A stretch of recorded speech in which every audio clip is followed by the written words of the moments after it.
Hi, everyone. I wanted to talk today about what is joy based living. And basically, it's a vision. It's a vision of possibility that gives us something to reach for. It's not a static, now we're supposed to all be joyful. And it's not like some hyper ideal. It's the opposite of fear-based living, which is kind of common in our culture. We're kind of taught to feel afraid. And it's also not shame-based living, which, one of my favorite speakers is Brene Brown, and she's got I don't know, over 30 or 40 million hits on her TED Talk, which is about vulnerability, two TED Talks, vulnerability and shame. So the conversation is up for having. And joy-based living is a way of saying there's a better way.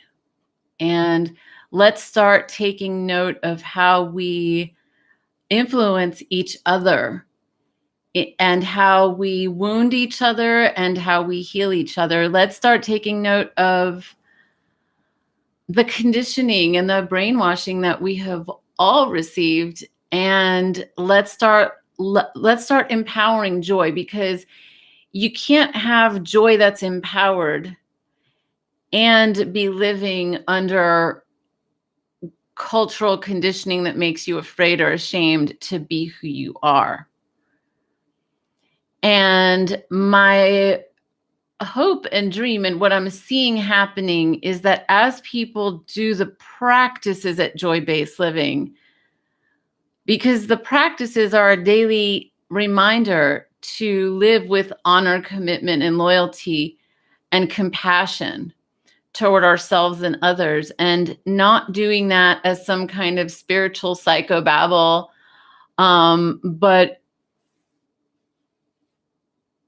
making it real with boundaries, with having a sense of where you're heading and the kind of people you want to hang out with.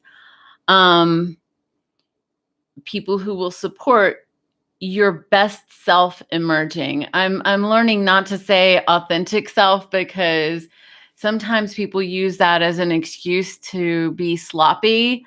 Like, I'm feeling authentic today. I'm authentically tired, so I don't feel like coaching you right now. Like, really? I don't know. I just don't do that. But more about bringing out your best self, and your best self is not your copycat self. It's not another brick in the wall self. Your best self is the originalness, the uniqueness that you bring to the table.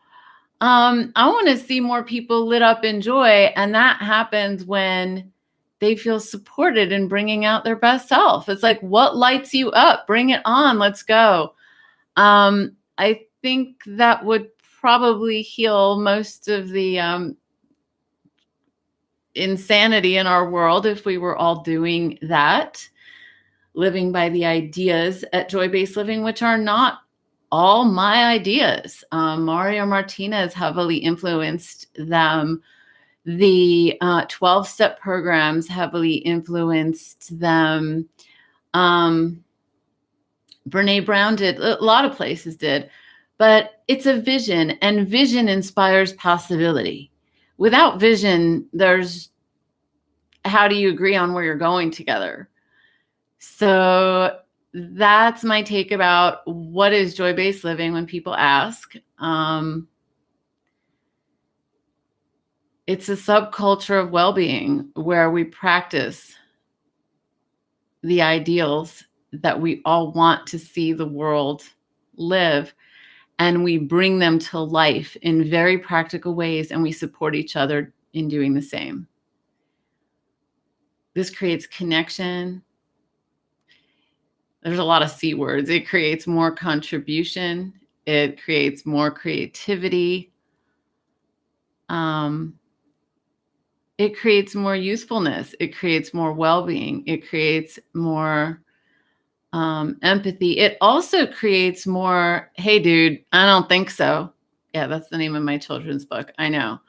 But it's not all hippy dippy woo woo. It's having healthy boundaries, knowing where you end and where someone else begins. And if you are pathologically generous, kind, and giving, it puts a stop to that, because that's not good for your health. Your immune system needs to know that you actually care about yourself. So, in a very real way, you can call it a movement of youthfulness, wisdom, generosity, and savvy. Because the more you grow in joy, the smarter you get about navigating the world in ways that are really pleasing and wonderful to you. And you get to be charged up by seeing other people doing the same. So I was a little tense during that. I was like, oh, I don't know why I was so tense there. Thank you for listening. And I look forward to getting to know you better. Bye for now.